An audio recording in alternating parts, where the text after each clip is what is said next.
सबका दिन, महीने का पहला दिन, पहला सप्ताह का पहला दिन हम प्रभु लेते हैं, प्रभु की मेल में शामिल होते हैं। कहते हैं जहाँ प्रभु की मेल लगती है वहाँ बड़ा उद्धार होता है। उद्धार पाने जा रहे हैं, उसकी मेल में शामिल होंगे, लोगों और बदलने से वार्ता मिलेगी। उससे पहले हमें क्या भी हो, परमेश्वर का सत्य को जानो, सत्य तुम्हें आजाद करे। सत्य का ज्ञान न होने से मेरी प्रजा नाश हो रही है, नाश की ओर जा रहे हैं। आंखें बंद की हुई हैं, आंखें बंद करके सत्य को नहीं जानना चाहते। कहते हैं आंखें बंद करने से मुसीबत नहीं टलती, आंखें बंद करने से मुसीबत नहीं टलती, और मुसीबत आए दिन आंखें भी नहीं खुलती। छल में बेशक बल है, पर मेरे प्रभु के प्रेम में आज भी हर समस्या का हल है। वो समस्या का हल करने के लिए हमारे बीच में आता है, हर पल हमारे साथ रहता है, वो हमें अभी जीवन देने के लिए आता है। पर हम हर पल हर क्षण अपने जीवन को बर्बाद किए जाते हैं, कभी लालच करके, कभी झूठ बोलकर, कभी व्यभिचार करके, कभी बेकार की बातें करके, कभी नफरत करके, कभी कुड़कुड़ाकर, कभी बुड़बुड़ा। हर पल हम उसको बर्बाद किए जाते हैं। पर हमारा राजा फिर भी बचाता है। वो कहता है जितना बच गया उतने में तुझे आशीष होना चाहिए। कहते किसी नगर में एक राजा राज्य करता था, बड़ा अच्छा उसका राज्य चलता था उसका। उसी नगर में एक कोयले वाले की टाल थी, वो कोयला बेचता था, पूरे शहर उसका कोयला जाता था, और राजा के दरबार में उसका कोयला जाता था। उसी कोयले पर ईंधन, इस ईंधन के द्वारा, कोयले के द्वारा खाना बनता था, पूरा राज्य बड़ा मशहूर था वो। एक दिन राजा के मन में क्या आया कि ये कोयले वाला इतना सेवा करता है, लोग घर में खाना पहुंचाता है, द्वारा खाना बनता है, क्यों ना मैं इसको संपन्न कर दूं। उसने क्या किया, अपने राज्य का जो चंदन की लकड़ी का बाग था वो उसको गिफ्ट दे दिया कि ये किसी तरीके से ये संबंध अपना हो जाएगा। और उस कोयले वाले के मन में क्या आया, राजा के मन में क्या अच्छी बात आई, कोयले वाले के मन में क्या आया कि मैं रोज कोयला खरीदता हूँ, लेकर आता हूँ, बेचता हूँ, अब लकड़ी अपनी बन गई, अब इस लकड़ी को जलाऊंगा, कोयला बन जाएगा, इसको बेच दूंगा। तो मिशन अपनी समझ सारा ना लेना, संपूर्ण मन से यहोवा पर भरोसा न, तो तेरे सारे कार्य पूरे होंगे। उसका अपना दिमाग था। उसने लकड़ी काटनी शुरू की, चंदन की लकड़ी काटनी, काटता, जलाता, कोयला तैयार करता, वही बेचता। बहुत खुश होता कि मेरा व्यापार चल रहा है, लकड़ियाँ मेरे घर की हैं, पार्क मेरे घर का है, आग मेरे घर की है, मैं जलाता हूँ, करता हूँ, लकड़ी का कोयला बन जाता है, और मेरा जीवन चल रहा है। साल, सवा साल, 2 साल बीत गए। एक दिन राजा के मन में आया, जिसको मैंने लकड़ी का वो कोयला, अपना चंदन का पार्क मैंने दिया था, अब तो वो संपन्न पर हो गया होगा, बड़ा बंगले का मालिक हो गया होगा, जाकर देखो तो सही है। उसने जाकर देखा, वही फटे हाल, वही लकड़ी, कोयले की टाल, वही बैठा कोयले बेच रहा है। राजा ने उससे बोला जाके, कहते तेरा जीवन ऐसे ही है? कहते हाँ। कहते तुमने पार्क दिया था? कहते हाँ। कहते उस पार्क का तूने क्या किया? अभी तू कोयला बेचता है? कहते हाँ। कहता राजा अब तो मैं अपना कोयला बनाता हूँ। मैं कहते कैसे बनाता है? कहता वो पेड़ काटता हूँ, पेड़ जलाता हूँ, लकड़ी का कोयला बन जाता है, मैं बेचता हूँ। मैं राजा ने माथा पीट लिया, ये क्या हो गया, कुछ बचा है तेरे पास? कहता सारे पेड़ कट गए, सारा बाग खाली हो गया, सब जिस कुल्हाड़ी में लकड़ी लगी हुई है वो वही उसी बाग की है, उसी लकड़ी से मैं भी कर रहा हूँ। मैं तो इसकी कुल्हाड़ी निकाल, इसकी लकड़ी को जहाँ शेठ को बेचा क्या, राजा ने भेजा। मुझे इतनी बड़ी लकड़ी, इतनी मोटी लकड़ी थी, जाकर शेठ के पास गया, शेठ ने देखा उसने इतनी कीमत थी जो इसकी सोच से समझ को फट गई। कीमत को देखा, उससे अपना सिर पिट दिया। कहते इतना बड़ा मुझे पार्क मिला, मैंने बर्बाद कर दिया, इतनी लकड़ी की इतनी अच्छी कीमत। रोता रोता राजा के पास आया, राजा मुझसे गलती हुई, मुझे माफ कर दे, एक जीवन, एक ऐसा पार्क और दे दे, अब नहीं मिलेगा। एक ही बात तेरे को दिया था, एक ही बात तेरे को मिला है, अब तूने कैसा किया, अब तेरे हाथ में है। अब जितना तेरे पास बचा है ना, अब इससे अपना जीवन यापन कर। अगर चाहेगा तो इससे व्यापार खड़ा कर लेगा, नहीं चाहेगा तो ये बर्बाद हो जाएगा। वो राजा कौन है? वो राजा मेरा यीशु मसीह। वो कोयले वाले कौन है? हम सारे हैं।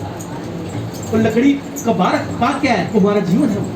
बचा कितना है? जो आने वाला हमारा जीवन है, 5 साल, 10 साल, 20 साल, 15 साल, इसी ने अपना जीवन हमारा आगे बढ़ा लिया तो बढ़ा लिया, वरना जो पहले नाश हो चुका है तो पार्क पूरा नष्ट हो चुका है। अब पछताई होते क्या जब चिड़िया चुग गई खेत। उस चुगे हुई खेत में भी आप मुझे आशीष देने के लिए बैठा हो। वो कह रहा है जहाँ तुझे बचाऊंगा वहां भी तुझे बचाऊंगा, इस मृत्यु से निकालूंगा, उसी मृत्यु से मैं तेरे को बचाऊंगा। हर ग्रंथ, हर गीता, हर वेद पुराण दूसरी मृत्यु की बात नहीं करते, पर मेरी बाइबल कहती है कि दूसरी मृत्यु की बचाऊंगा। प्रकाशित वाक्य 2:11 साफ लिखा है, दूसरी मृत्यु से निकालूंगा मैं। प्रकाशित वाक्य 20:15 में आपने लिखा है, न्याय के समय जब तेरा न्याय होगा उस समय पता चलेगा, एक एक बात का हिसाब अपना लिया जाएगा कि तू अधोलोक के कुंड में जाएगा या तू परमेश्वर के राजधानी में अपना जाएगा। तब मैं तुझे दूसरी मृत्यु तेरे को निकालूंगा, बचाऊंगा तेरे को। पहली मृत्यु कौन सी है? तो शरीर की मृत्यु। क्या कभी किसी मृत्यु को देखा है? अब जो हमने देखा लॉकडाउन के बीच में, देखा हमने कैसी भयानक लोगों की मृत्यु हुई है। जब पैकेट में, बैग में लाश आती थी, व्हाइट कलर के जिप वाला बैग में, खोलना भी नहीं है, पीछे खड़े हो जाओ, दूर चिता जल रही है, वहां से देखो एक लिक्विड डाल दिया था, चिता भड़ भड़ जलती थी, या एक बिजली वाले उसमें डाला, आधी जली सड़ी लाश निकाल दी, खूंटे से निकाल के बाहर अपना निकाले कंकाल को, आधे जले हुए को आगे सुनसान जगह पर एक खड्डा खोद के उसमें डाल के बुलडोजर चला दिया। ऐसी भयानक मृत्यु हमारी नहीं है, हमारी नहीं है, वो उधर जो प्रभु को नहीं जानते।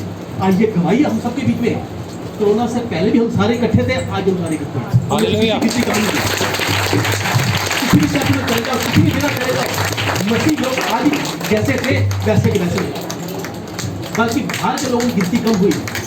हम लोग देने वाले बने, वो लोग लेने अपना वाले बने। परमेश्वर ने वादा किया व्यवस्था 28 में, तू देने वाला बनेगा, लेने वाला नहीं। हम देने जाते हैं छोटी गाड़ी में, बड़ी गाड़ी में लोग लेने के वास्ते आते हैं। ये भाई है, ये तो बड़ी गाड़ी में आ रहे हैं कि हमें राशन खत्म हो गया है, और छोटी गाड़ी में जा रहे हैं देने के वास्ते। देखिए परमेश्वर की आशीष है। मैंने कहा तूने मृत्यु को देखा, अपनी मृत्यु को देखा, अपनी तो कौन देख सकता है? कहता दिखाऊं, देखेगा? दिखा प्रभु। अब जब मैं बोलने जा रहा हूं उसमें अपने आप को जोड़ देता हूं। मैं नहीं बोला प्रभु ये हमारा है पिता परमेश्वर। कल रात मैंने सपने में अपनी मौत को बड़े करीब से देखा।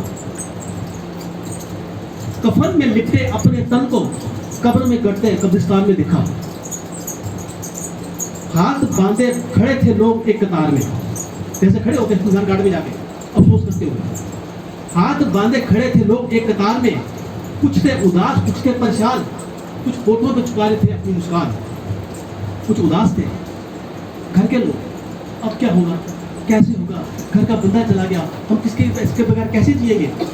कुछ थे परेशान, यार दोस्त मिलने जुलने वाले, कल तो था आज है नहीं, शाम तक था अभी है ही नहीं, कल जब बैठा काश कर रहा था अब चिताने चला गया, भाई अब हमारा क्या। होते परेशान और कुछ छुपा रहे थे होठों पे अपनी मुस्कान।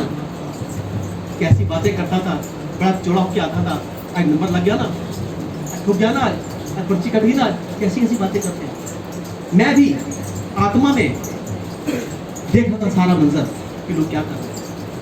तभी किसी ने मेरा हाथ थाम लिया, नजरें उठाकर देखा मैंने, मैं बड़ा हैरान था। हाथ थामने वाला भी और नहीं, मेरा यीशु मां। तब किसी ने मेरा हाथ थाम लिया, जिसने हाथ थामा उसे देखकर मैं बड़ा हैरान था।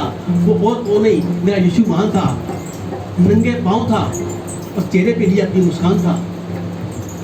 बड़ी जिज्ञासा भरी निगाहों से मैंने कुछ कहना चाहा, उससे पहले वो बोला, हर दिन 2 घड़ी मेरे बेटे तूने जपा मेरा नाम था। हर दिन 2 घड़ी मेरे बेटे तूने जपा मेरा नाम था। आज उसका हिसाब चुकाने आया, आज वो कर्ज चुकाने आया हूँ।